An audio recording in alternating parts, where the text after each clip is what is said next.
दुनिया भर में लैंगिक समानता को आगे बढ़ाने की प्रतिबद्धता के साथ मेक्सिको में 13 मार्च से 15 मार्च तक IPU global conference of women parliamentarians का आयोजन किया गया, जिसमें भारत समेत 56 देशों के 376 सांसदों ने हिस्सा लिया।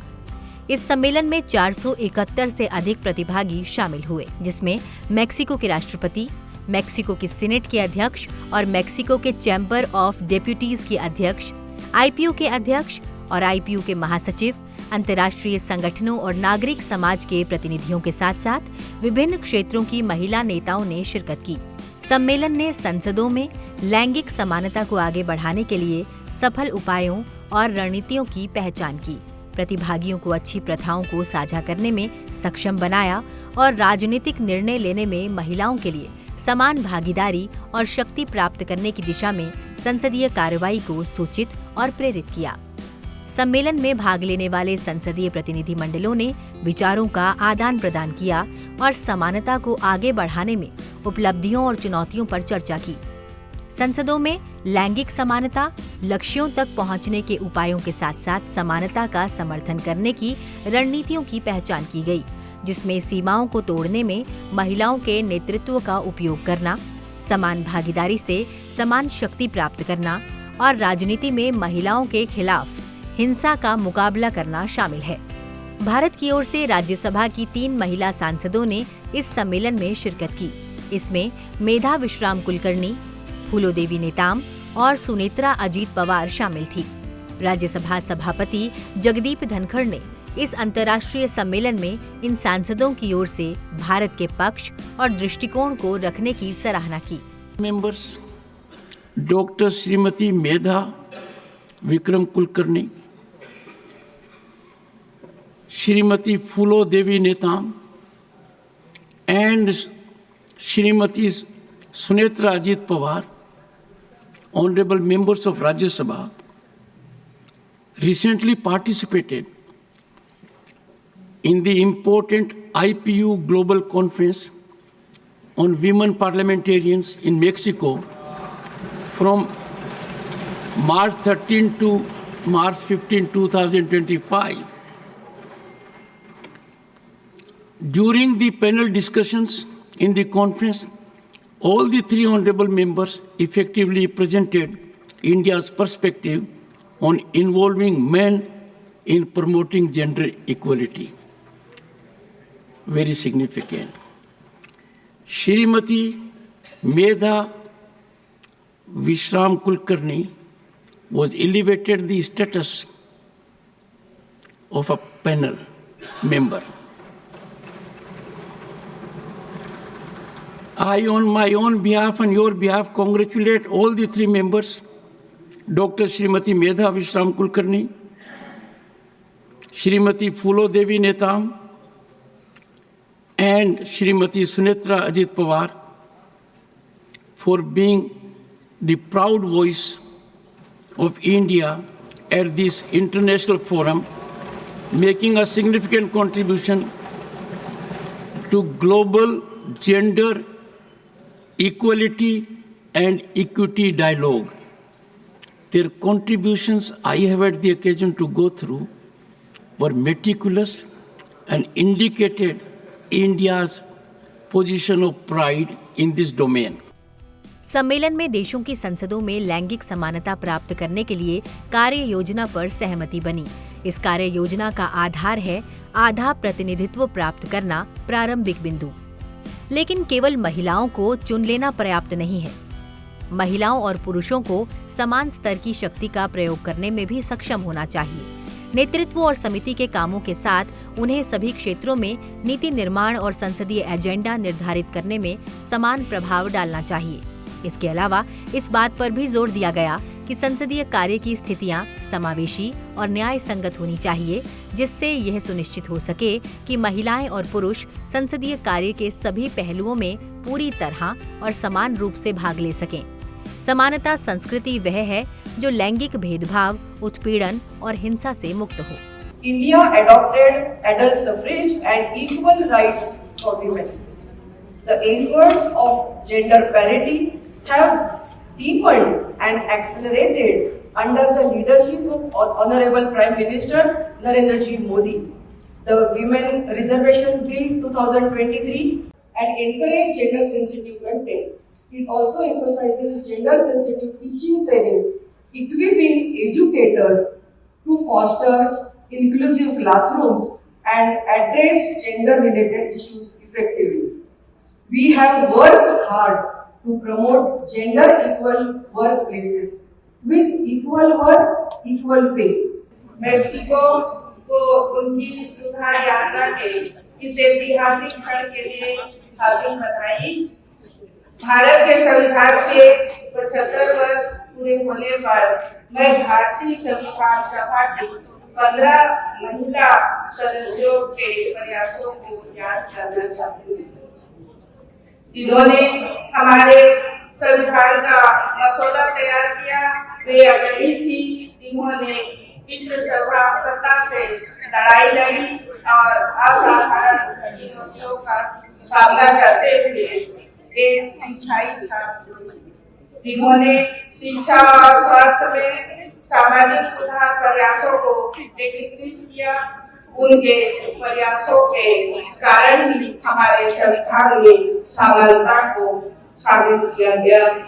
The digital world was meant to connect us, to foster dialogue and debate. But for women in politics, it has become a battlefield where threats replace conversation, abuse drowns out of voices, and fear is weaponized to push us out of public life. This is not just attack on individuals, it is attack on democracy, on freedom and fundamental rights.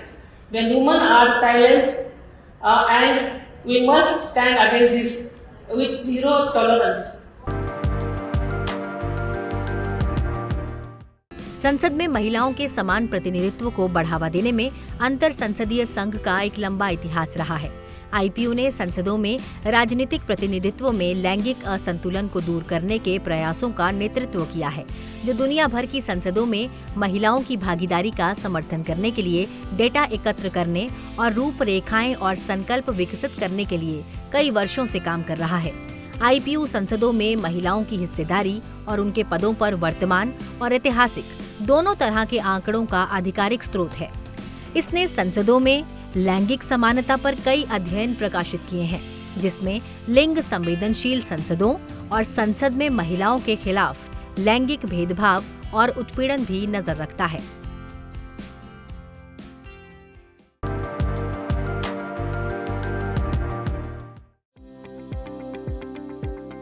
IPU global conference of women parliamentarians में संसदों में लैंगिक समानता हासिल करने के लिए कार्य योजना पर सहमति बनी।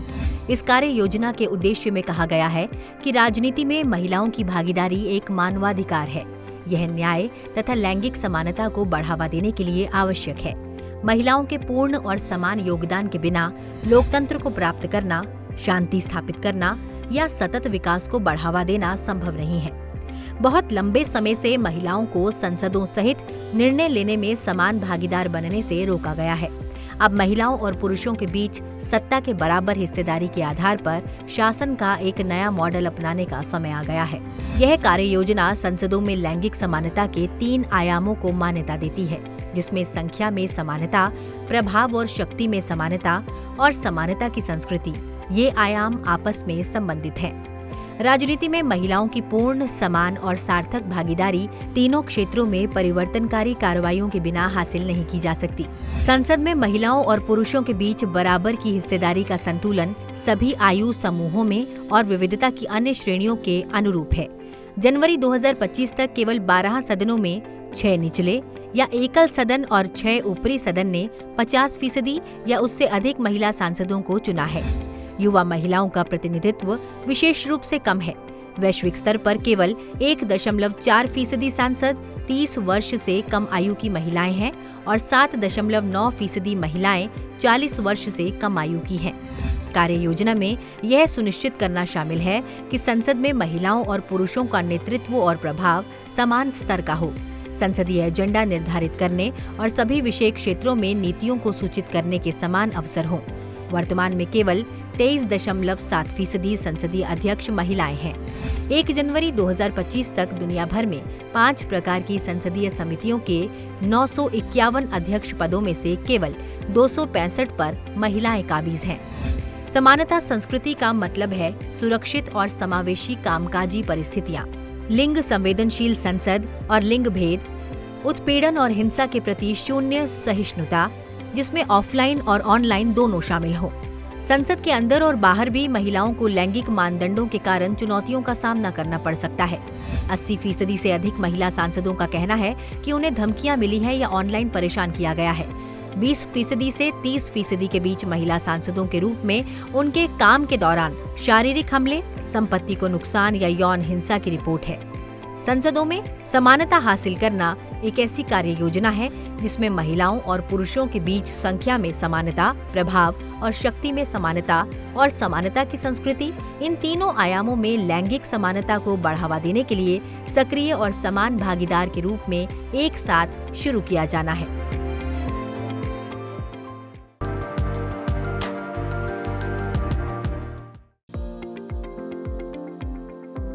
महिलाओं की राजनीतिक भागीदारी लैंगिक समानता और वास्तविक लोकतंत्र के लिए एक बुनियादी शर्त है। यह सार्वजनिक निर्णय लेने में महिलाओं की प्रत्यक्ष भागीदारी को सुगम बनाता है और महिलाओं के प्रति बेहतर जवाबदेही सुनिश्चित करने का एक साधन है। लेकिन दुनिया भर में वर्तमान में केवल 27.2% सांसद महिलाएं हैं।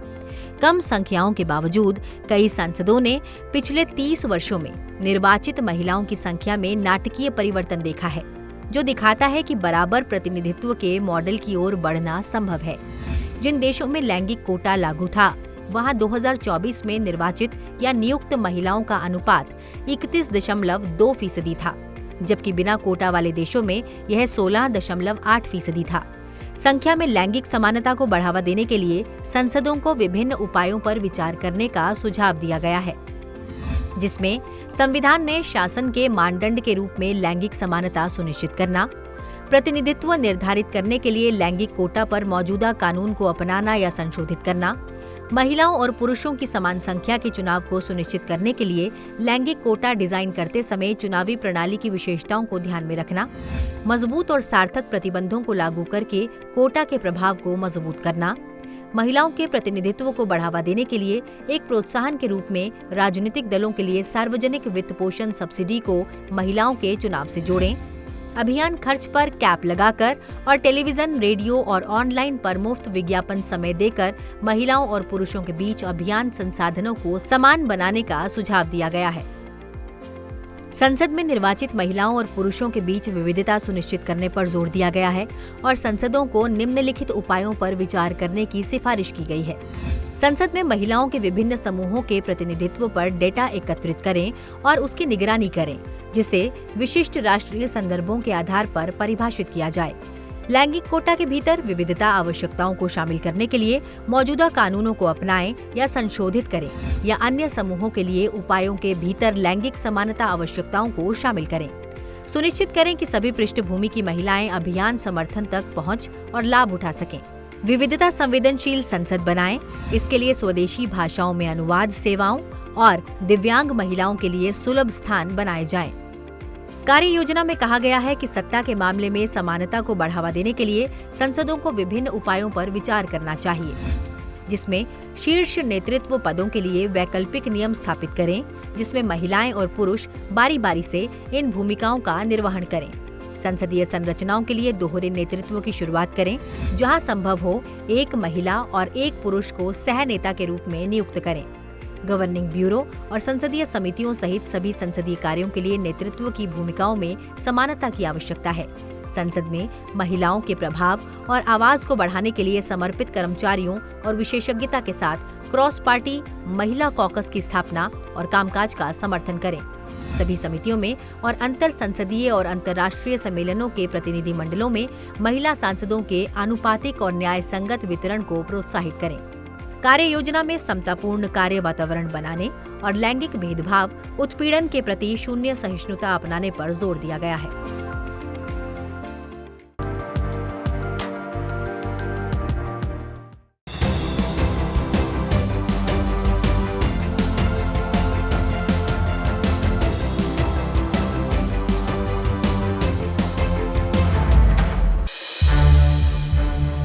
संसद टीवी के और भी प्रोग्राम्स देखने के लिए सब्सक्राइब करें हमारा YouTube चैनल और हाँ, इन्हें लाइक और शेयर करना ना भूलें।